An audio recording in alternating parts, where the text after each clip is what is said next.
smaller until it disappears completely into the black hole, which vanishes along with him. The boy doesn't know what he just saw, but he doesn't have time to think, because emerging from the forest is the creature. The boy has never seen anything like it and runs into the farmhouse. He locks the door and pushes the old kitchen table in front of it, trying to barricade it as best he can. He looks around and spots a bed against the wall.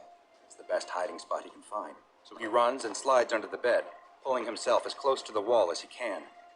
The boy watches and waits, unsure of what he should do. It's quiet.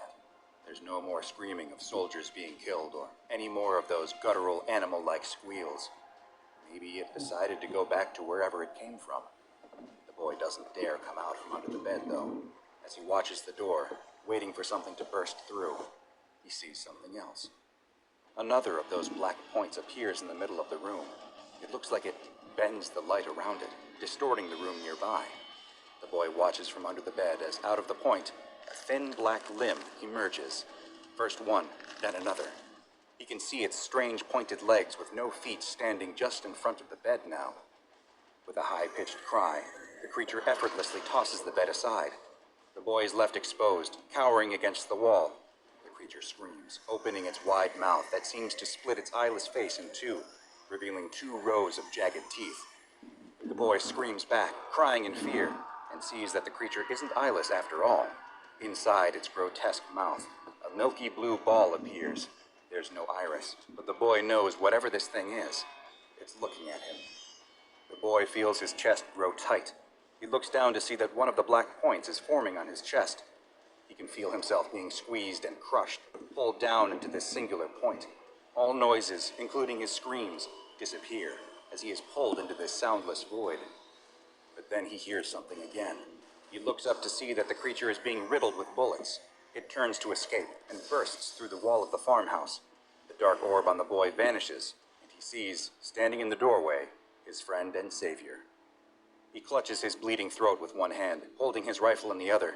The boy rushes to him as he collapses to the floor. Blood is pouring out of his neck, and he can no longer speak. But he dies knowing he saved his young friend. The boy starts to feel very tired, and he sits down next to his dead hero. He's all alone now, his entire group of freedom fighters now wiped out by this demon. The boy feels nauseous and dizzy. He coughs into his hand and looks down to see that it's covered in his own blood. A group of boys run down a jungle path, laughing and playing, when they suddenly stop and grow quiet. There's something up ahead of them. It's a man lying on the side of the road. The boys look scared, unsure if they should check it out. But then the smallest of all of them emerges from the group and bravely marches up to the man. Not wanting to let the youngest of their friends make them look like cowards, the rest of the boys soon follow. The man on the side of the road is moaning and looks to be in pain. As they get closer, they can see that he must have been in a terrible accident. His skin is gray, and it looks like his long, thin arms only have 3 fingers. What should they do? The small boy picks up a stick and reaches out with it to poke the man, not wanting to touch him with his own hands. But before he can, the man rolls over, opening his mouth with a horrible shriek to reveal the glassy blue eye inside as the boys turn and run, hands over their ears. Several weeks later, the small Guatemalan town holds a meeting. A crowd of people in the room are angrily yelling at the mayor, who stands at a podium, demanding answers from him about what happened to their dead or missing loved ones. A series of photos are hung on the wall behind the mayor in remembrance of those who have disappeared into the forest or mysteriously died from a rapid illness, including the brave young boy. One man shouts at the mayor, wanting to know where his daughter was. Another asks how her healthy husband could drop dead from an illness after being perfectly healthy only days before. The mayor tries to calm the frustrated townspeople, telling them that he knows there have been rumors of a demon out in the forest, but that's all they are, rumors. The mayor warns them, though, that something is out there, though he doesn't know what. There is an animal or man that is making people sick. It may also be hunting people. Neither he nor the police know exactly what is going on.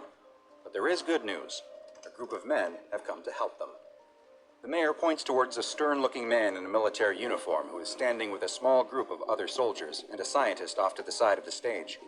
The mayor explains that this man, General Machoy, is from America, and that he's going to help them. The crowd doesn't cheer in the way that the mayor seems to have expected, but they at least stop their yelling as the general steps to the podium and thanks the mayor for the introduction. The general looks over the crowd who are waiting and hungry for answers about the monster that's suddenly begun plaguing their town. He tells them that it is true that he's been sent here by the US government in order to investigate what's been happening and stop whatever threat is out there in the jungle by any means necessary. He can't promise that he'll be able to bring back any of their missing loved ones, but he can at least prevent whatever this is from taking any more. He then gestures to the rest of his group and tells the crowd that the men he has brought with him have been specially trained to deal with this exact type of situation, and that they don't need to worry any longer. The only thing everyone needs to do is stay out of their way, and all will be taken care of. With that, he walks off the stage as the crowd erupts into more shouting. General Machoy stops at the scientist waiting next to the stage. "Well, Dr. Keter, what do you think?" The scientist adjusts his glasses and answers, "This is what we've been preparing for. The overseers kept telling us this day would come. It looks like it finally has." The group of soldiers led by General Machoy make their way through the dense forest. Dr. Keter is just ahead of them, using a Geiger counter to follow the creature, the audible clicks of the radioactive entity telling him which way it came. They track the source of the radiation to a clearing in the jungle where a small village once stood. Most of the buildings are overgrown with plants and thick vines, but with it growing dark, this seems as safe a place as they will find to make their camp for the night. The soldiers fan out to search what's left of the town as Dr. Keter continues looking around for where the radioactive trail might lead them next. As General Machoy is checking out one of the many dark old buildings, one of the older soldiers cries out, "Hey General, it looks like this generator still works." With the sound of an old diesel motor coming to life, lights in the village suddenly flicker on. They now have fortifications and light. Though he'd never admit it, General Machoy was feeling nervous about spending the night in the jungle. But now, at least later that night, the general is questioning Dr. Keter on where the creature went. Dr. Keter is confused, though. His readings showed high traces of radiation leading into this village. The creature came here, he was sure of it, but now he can't figure out where it went. It's as if it came into the village and then simply vanished. Outside, one of the soldiers on watch tells the rest of the group who are sitting around a fire to shut up, that he thinks he saw something in the woods.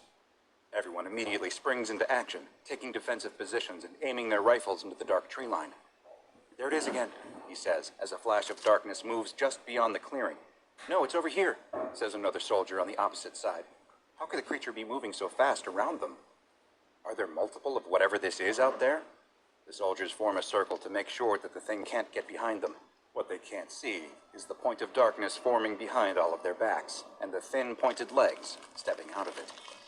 The general's radio comes to life. "I think we've got something out here, But his message is cut off by screams and the sound of gunfire. General Machoy tells Dr. Keter to stay inside and runs out of the building, where he finally gets a glimpse of the demon that they've been tracking. The tall, thin creature is massacring his squad. It dashes between them at an inhuman speed, using its three-fingered hands to rip the limbs off of some soldiers and slash at others with its razor-sharp claws, opening up their necks or disemboweling them before moving on to the next. The general fires his rifle at the creature and misses, but it's enough to get it.